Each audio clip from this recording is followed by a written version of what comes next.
2025 වසරේ අභ්‍යවකාශ විද්‍යාව පිළිබඳව වැදගත්ම සොයා ගැනීමක් ගැන දන්නවාද? එම සොයා ගැනීම තමයි සෞරග්‍රහ මණ්ඩලයට ආසන්නයෙන්ම ඇති තරුව වන ප්‍රොක්සිමා සෙන්ටෝරි තරුව සතුව ඇති දෙවන ග්‍රහලොව නිශ්චිතව සොයා ගැනීම.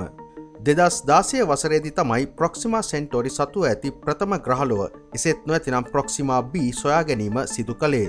ඉන් අනතුරුව 2022 වසරේදී ප්‍රොක්සිමා සෙන්ටෝරි සතුව ඇති දෙවන ග්‍රහලොවක් පිළිබඳව සාක්ෂි ලැබුණත් එය නිශ්චිතව සනාථ කිරීම සිදු කළේ 2025 වසරේදී. ඉන් අනතුරුව එය ප්‍රොක්සිමා D වශයෙන් නම් කරනු ලැබුවා. එලෙස නිශ්චිතව මෙම ග්‍රහලොවේ පැවැත්ම සනාථ කර ගැනීම නිසා තමයි එය 2025 වසරේදී සිදු කළ සුවිශේෂතම අභ්‍යවකාශ විද්‍යා සිදුවීමක් වන්නේ.